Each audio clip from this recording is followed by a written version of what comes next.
रासलीला पहले हमें समझना पड़ेगा, क्योंकि रासलीला कोई सामान्य लीला नहीं है। ये रासलीला काम पर विजय की लीला है। काम को अपने आप पर एक बार अहंकार आ गया तो भगवान के सामने आकर कहा, भगवान मैं आपके ऊपर अपने काम के बाण छोड़ना चाहता हूं। तो भगवान ने मुस्कुरा कर कहा, क्यों राम रूप में तुम हारे, तुम्हें पता नहीं है? अरे प्रभु, उस समय तो आपने एक पत्नी व्रत का पालन, धर्म का पालन कर रखा था, और शास्त्र ये कहता है कि एक पत्नी व्रत का पालन करना भी ब्रह्मचर्य के बराबर है। और क्या तुम शंकर रूप में भी तो मैंने तुम्हें हराया था? शंकर रूप में? कहा कि हाँ भगवान, उस समय तो आप समाधि में थे। भगवान ने कहा, तुम क्या चाहते हो? प्रभु, मैं आपको असंख्य स्त्रियों के बीच में आपके ऊपर काम के बाण छोड़ना चाहता हूं। भगवान ने कहा, हम तुम्हारा मनोरथ पूर्ण करेंगे। मानो ये रास लीला काम लीला नहीं, काम पर विजय की लीला ही रास लीला है। और ये रास किन किन के बीच में हुआ है? गोपियों और भगवान कृष्ण के बीच में। गोपी और भगवान कृष्ण के बीच में। गो का अर्थ होता है इंद्रियां, और पी का अर्थ होता है पीना। जो अपनी इंद्रियों के द्वारा केवल और केवल भगवान कृष्ण के नाम का पान करती रहे, वही गोपी है। ये गोपियां कोई सामान्य स्त्रियां नहीं है सज्जनों। ये गोपियां कौन है? दंडकारण्य वन में भगवान रामचंद्र जी जब चल रहे थे ना, तो सभी ऋषियों ने भगवान राम को देखा, और भगवान राम को देखकर मन में ऐसा विचार किया कि क्या, हे भगवान, कभी इनकी सेवा करने का परम सौभाग्य हमें प्राप्त हो जाए। कहा जाता है सज्जनों बिल्कुल कि ये वही संत यहाँ गोपियां बनकर आए हैं। जब भगवान ने कच्छप अवतार लिया, मंदराचल पर्वत को अपनी पीठ पर धारण किया ना, तो आसपास की जितनी भी मछलियां थी, उन मछलियों के मन में भी भगवान कच्छप को देखकर उनकी सेवा करने का परम भाव भीतर जागा। वही आसपास की मछलियां यहाँ गोपियां बनकर आई हैं। गोपी कोई सामान्य स्त्रियां नहीं सज्जनों। और तो और बताएं, स्वयं भगवान शंकर भी जब रास के भीतर जाते हैं ना, उन्हें भी गोपी बनकर ही जाना पड़ता है। भगवान स्वयं रास के भीतर गए हैं तो गोपेश्वर महादेव बने हैं। बोलिए गोपेश्वर महादेव की। मानो ये रास लीला काम पर विजय की लीला है सज्जनों। आज भगवान ने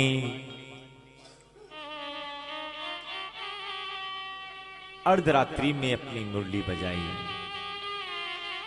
और जब मुरली बजाई ना सज्जनों, उस मुरली की आवाज को सुनकर जो गोपी जिस भाव में थी, उसी भाव में भगवान से मिलने के लिए दौड़ पड़ी।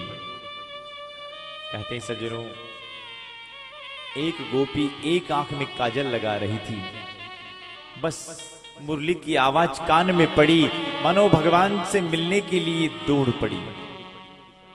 अरे अगर ये कोई काम लीला होती सज्जनों, तो हर एक गोपी, प्रत्येक गोपी श्रृंगार करके जा रही। एक गोपी अपने पतिदेव जी को भोजन परोस रही थी, रोटी हाथ में थी, मुरली की आवाज कान में पड़ी ना, वो भगवान से मिलने के लिए दौड़ पड़ी। हर एक गोपी जिस काम में थी, उस काम को छोड़कर भगवान से मिलने के लिए दौड़ पड़ी। एक गोपी भगवान से मिलने के लिए जाने लगी ना, घर वालों ने दरवाजा बंद कर दिया, तो बस शरीर को छोड़कर आत्मा से भगवान से मिलने के लिए दौड़ पड़ी। प्रत्येक गोपी भगवान से मिलने के लिए गई ना, तो भगवान ने सोचा कि अरे ये गोपियां हमारे पास तो आ गई है, पर ये कच्ची है कि पक्की है, मैं थोड़ा परीक्षा लेकर देखूं। तो परीक्षा लेने के लिए भगवान ने उन गोपिकाओं को कहा, स्वागतम वो महाभागा। अरे गोपियों, पधारो पधारो, आपका स्वागत है। अरे गोपिकाओं, तुम बताओ तुम्हारे आने का कारण क्या है? फिर भगवान स्वयं ही कह रहे हैं, अच्छा तुम इसलिए आई हो कि ये जंगल देखने के लिए आई हो? तो कहा कि जंगल देखने के लिए आए हो। तो कहा कि अच्छा, शरद पूर्णिमा की चंद्रमा का दर्शन करने के लिए आई हो। अब सारी की सारी गोपिकाएं सोचने लगी, हे कन्हैया, तुम खुद ही बुलाते हो और खुद ही कहते हो बस जब ऐसा भाव लगा, हर एक गोपी अपने पांव के अंगूठे से जमीन खुरीदने लगी। बस उसी समय भगवान ने सोचा कि कच्ची है कि पक्की है, मैं इनकी परीक्षा लेकर देखूं, मैं परीक्षा लेकर देखूं। परीक्षा लेने के लिए भगवान कृष्ण उन गोपिकाओं को एक कथा सुनाते हैं। ए गोपिकाओं, तुम्हें पता है तुम अपने अपने पतियों को छोड़कर आई हो, और तुम्हें पता है पतिव्रता धर्म का क्या अर्थ होता है। अगर तुम्हें पता नहीं ना तो मैं बता दूं पतिव्रता धर्म में कितनी ताकत होती है। तुम सुनो। हे गोपिकाओं, एक पतिव्रता नारी है। उस पतिव्रता नारी ने क्या किया, अपने घर पर बैठी बैठी चावल बीन रही थी, चावल साफ कर रही थी। तो उसके पतिदेव जी थके हारे आए। ये कथा कौन सुना रहे हैं? भगवान कृष्ण गोपिकाओं। तो उस समय पतिदेव जी थके हारे थे। थके हारे पतिदेव जी सीधे आए और अपनी पत्नी की गोद में अपना सर रखा, और सर रखकर पतिदेव जी की आंख लग गई, नींद आ गई।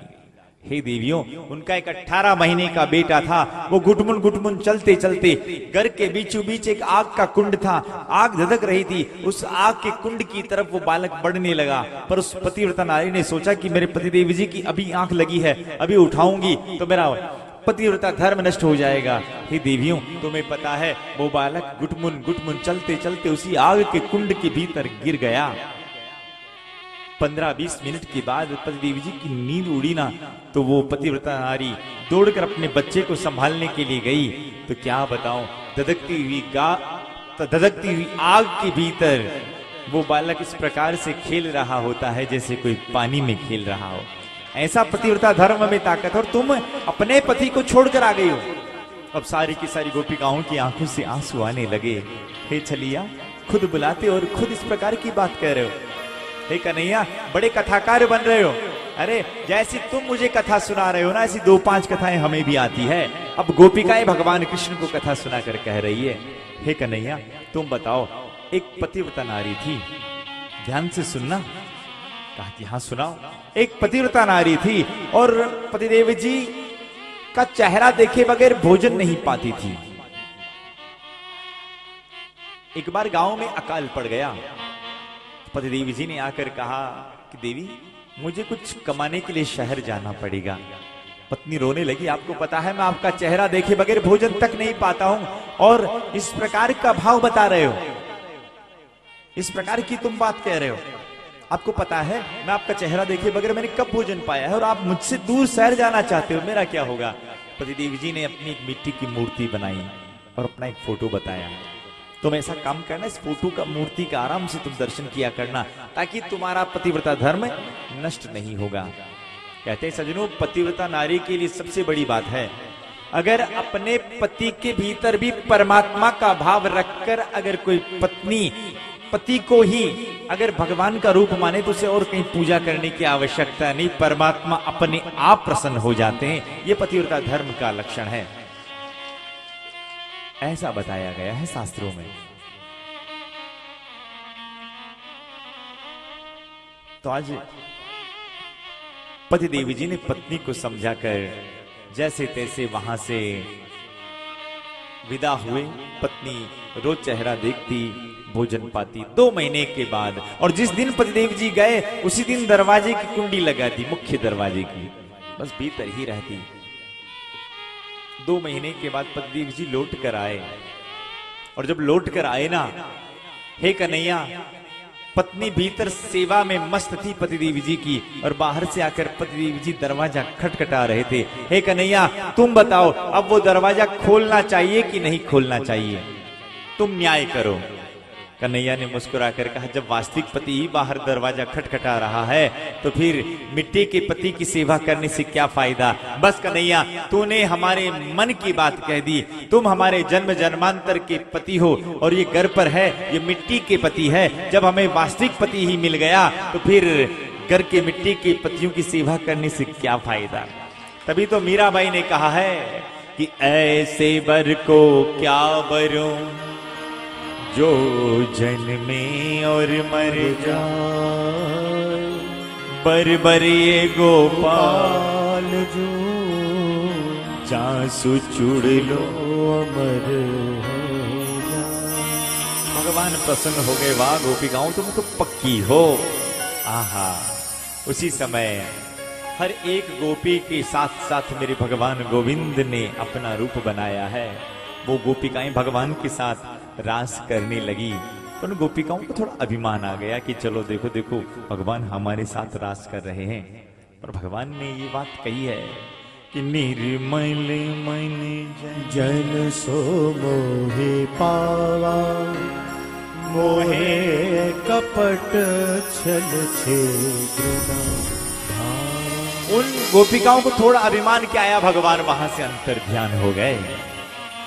भगवान राधिका रानी को भी मान आया। मान का संबंध आत्मा से होता है और अभिमान का संबंध शरीर से होता है। पर भगवान को ये अच्छा नहीं लगा। भगवान वहां से अंतर ध्यान हो गए। अब वो जो जितनी भी गोपिकाएं थी सज्जनों, भगवान के लिए तड़पने लगी।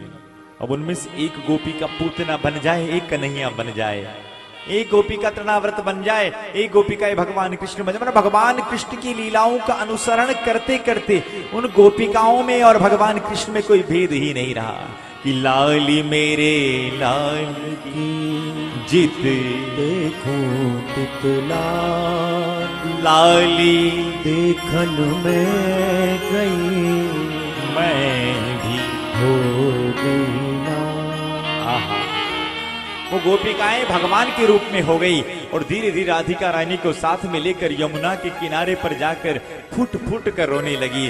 और उन गोपिकाओं में से 19 गोपिकाओं ने अपने मन की व्यथा भगवान को सुनाई है, जो इस भागवत के भीतर गोपी गीत नाम से प्रसिद्ध है। और शास्त्र कहता है सज्जनों, कोई जीव अगर परमात्मा के साथ संबंध बनाना चाहता है, नित्य उठकर गोपी गीत का पाठ करें। चाहे अगर आपको संस्कृत आए ना आए, उठकर 19 जो हिंदी के जो अर्थ है उसका भी पाठ करो। नियम बनाओ। जैसे कहीं का नियम होता है रोज उठकर गीता का पाठ करना, ये करना वो करना, पर हम आपको कहेंगे 19 गोपी गीत गोपिकाओं ने जो अपने मन का विरह सुनाया है, वो अगर विरह कोई व्यक्ति अगर भगवान को सुनाए तो निश्चित भगवान प्रकट होते हैं। यमुना का किनारा है, भक्ति का किनारा। सारी की सारी गोपिकाएं गोपियां भक्ति के वन में गई, भक्ति के किनारे गई तो वहां मेरे भगवान प्रकट हो गए हैं। आइए हम भी एक दो श्लोक के द्वारा उस गोपी गीत का थोड़ा सा पाठ करें। जयति तेधिकम जन्मना श्रयत इंदिरा शश्वतत्र ही दयत दृश्यता दीक्षुतावता परिधृता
रस मारता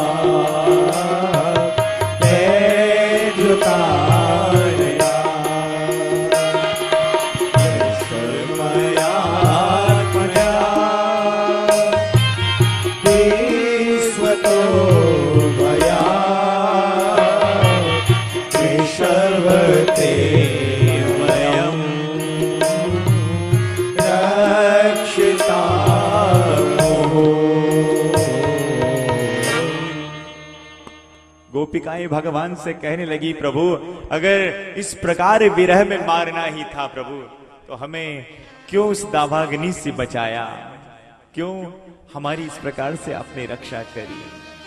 आज प्रत्येक गोपिकाएं भगवान के सामने फूट फूट कर रो रही थी ना। यमुना के किनारे मन भक्ति के किनारे गई और उसी समय भगवान प्रकट हो गए। अब भगवान प्रत्येक गोपिकाओं के साथ महारास करते हैं।